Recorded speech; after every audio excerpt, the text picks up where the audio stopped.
From sleepy Pennsylvania to podcasting royalty, here's how Alex Cooper became one of the internet's biggest stars.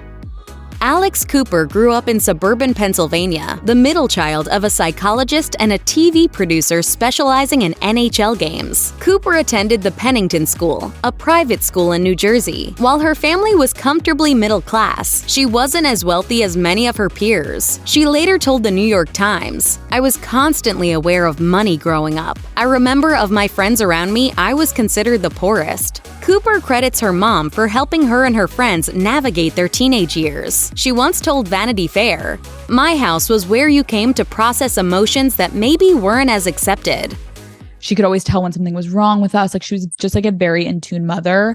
She also believes that her parents instilled her with the competitive spirit that drove her to the top of the podcasting world. As she pointed out in a separate interview with the New York Times, her father had been an athlete who played Division I hockey, while her mother had been a skilled equestrian. She added, "I push myself to be the best I can." Cooper went on to attend Boston University, where she excelled as a Division I soccer player. It was during this time that she suffered an unspecified incident involving her coach that left her traumatized. In an interview with Cosmopolitan, she said that she wasn't yet ready to discuss it publicly, but added that when she was, she'd do it on her podcast.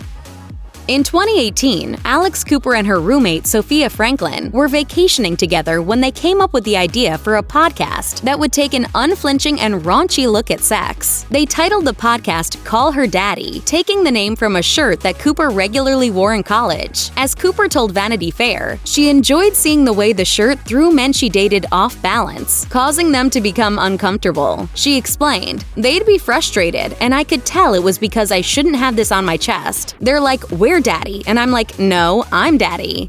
The fresh and unfiltered approach the pair took in Call Her Daddy didn't take long to find an audience. One fan told the New York Times, "They talk about things everyone can relate to, especially people in college and their 20s. It's interesting to hear sex talked about in such an honest way from a woman's perspective." Weeks after the first episode's debut, Cooper and Franklin entered a 3-year deal with Barstool Sports, initially paying them $75,000 per year. Call Her Daddy thrived under the umbrella of Barstool Sports. Within its first 2 months, downloads exploded from 12,000 to 2 million.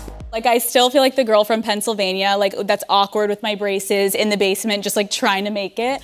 It all fell apart in April 2020, however. That was when reports emerged that Cooper and Franklin were trying to find another home for the podcast, which was turning out to be particularly difficult given that Barstool Sports owned the podcast's rights. At that point, Cooper and Franklin stopped recording episodes as leverage while trying to renegotiate a better deal. The behind-the-scenes squabble went public in May, when Barstool Sports owner Dave Portnoy took over an episode of Call Her Daddy in order to share his gripes about Cooper and Franklin. He said, "In my 17 years of doing this, I have never dealt with anyone as unprofessional and disloyal and greedy as those two." Portnoy revealed that their salaries had increased significantly, with each woman earning in the neighborhood of $500,000 per year. This was far more than what the duo's fans had imagined, and bolstered Portnoy's narrative that they had been motivated by greed. One irate listener tweeted, "$500K a year to talk about sex once a week, and that's not good enough for you?"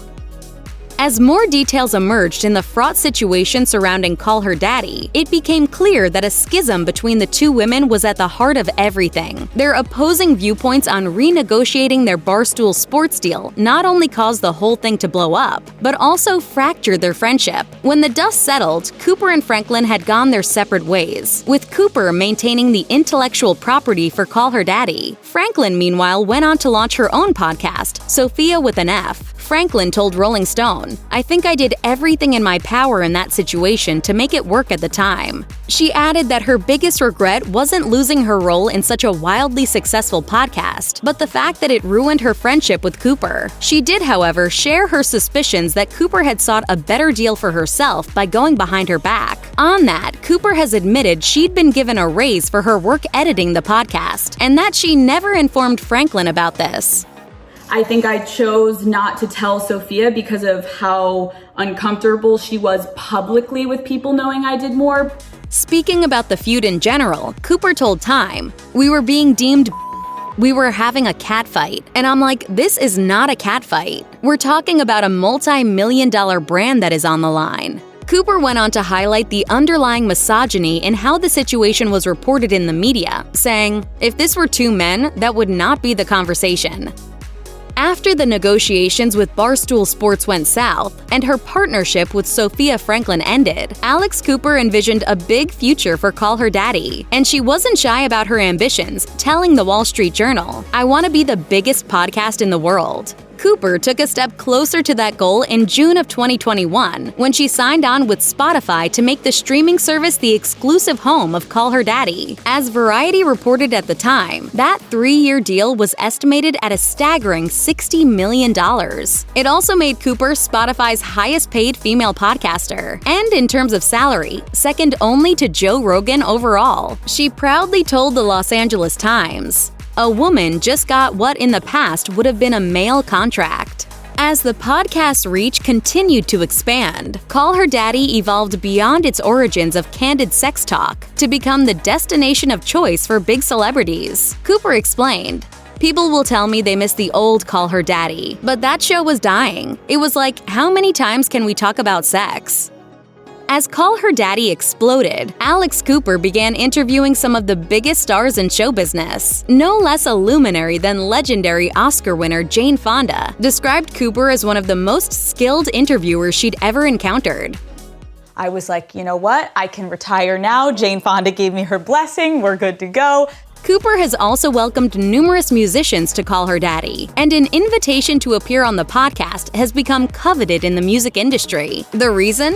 An interview with Cooper can lead to a substantial bump in streaming numbers for an artist's music. According to streaming data from Spotify, streams of singer Anita's songs increased by 155% within 48 hours of her appearance on Call Her Daddy. The same held true for other artists, with Madison Beer experiencing a 130% bump in streaming, while John Legend's numbers jumped by 200% and John Mayer's by 350%. Cooper's interviewing skills have also helped that impressive pattern along. She told Variety, "When I sit down with an artist, it's all about getting to know the person behind the fame and music. I don't settle for the usual questions like their favorite song on the album or what song is the most fun to perform. I dive deep into their life and uncover the experiences that shape their music and identity." In August 2023, Alex Cooper took another big step when she launched her own media company known as the Unwell Network. At the time, Variety reported that the company would develop projects for multiple platforms beyond podcasts, delving into subject matter including fashion, pop culture, beauty, and more. However, podcasting was still Cooper's bread and butter, and she announced that the Unwell Network had signed social media influencer extraordinaire Alex Earl and TikTok star Madeline Argy to host their own podcasts. In a statement, Cooper said, "We live in a world where we are inundated with content, but the Unwell Network will be the source everyone can go to for unique perspectives, exploring what's top of mind today for this generation." A few months after that announcement, The Hollywood Reporter confirmed that Cooper had extended her deal with Spotify, with content produced by the Unwell Network to join Call Her Daddy on the streaming service. In October 2023, Variety reported that Alex Earl would be launching her Hot Mess podcast, while Madeline Argy debuted Pretty Lonesome. Cooper told Rolling Stone, "I don't think there's been a lot of people that have been able to quite literally take a brand, transform it into something essentially completely different, and not only stay successful but grow even bigger." In October 2023, The New York Post reported that Alex Cooper was taking Call Her Daddy on the road, embarking on her first ever live concert tour. The brief Unwell Tour featured Cooper conversing with various stars in front of live audiences. Cooper appeared on The Tonight Show to promote the tour, telling viewers it had a bachelorette party theme, and adding that it was going to be more of a theatrical stage presentation than an in-person podcast. This show has more lighting cues than some Broadway shows. The highlight of the tour was Cooper's appearance at Madison Square Garden. Cooper's fans came out in full force, and there was little question of who that audience was. Vanity Fair tweeted, "Alex Cooper's sold-out live podcast event at Madison Square Garden had the spirit of a bachelorette party and the gender composition of one, aside from a smattering of boyfriends."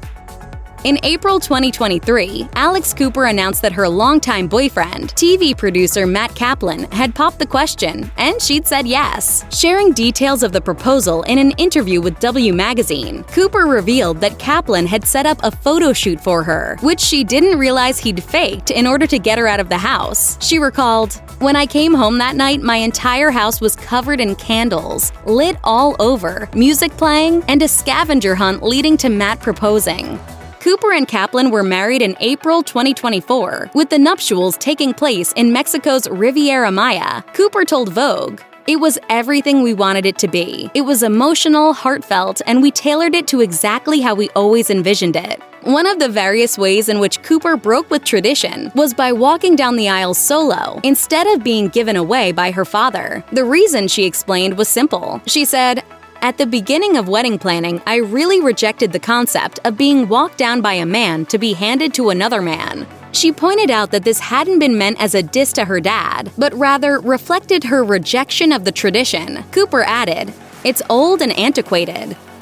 If there were any doubts that Alex Cooper's star was continuing to rise, those were handily squashed in April 2024, when NBC Universal announced big plans for the Call Her Daddy host. Cooper had been tapped to participate in the company's multi-platform coverage of the 2024 Summer Olympics in Paris. Cooper, the outlet noted, would be anchoring Watch with Alex Cooper, a live-streamed daily show for the NBC-affiliated Peacock streaming service. On this show, she and her friends share their reactions while watching various Olympic events in real time. Molly Solomon, NBC Olympics executive producer and president, said in a statement, "I can't wait to find out what it's like to watch the Olympics with the incomparable Alex Cooper." Watch with Alex Cooper is designed to put the viewer in the room with her and her friends as they watch the athletes of Team USA take on the world. It should be a blast. Cooper concurred, of course, sharing how excited she was about traveling to Paris to take part in the events, particularly given her own past as a one-time Division I soccer player. In her own statement, she said, "As a former athlete, the chance to cheer on the world's greatest athletes at the Olympics is beyond thrilling. We are going to have so much fun."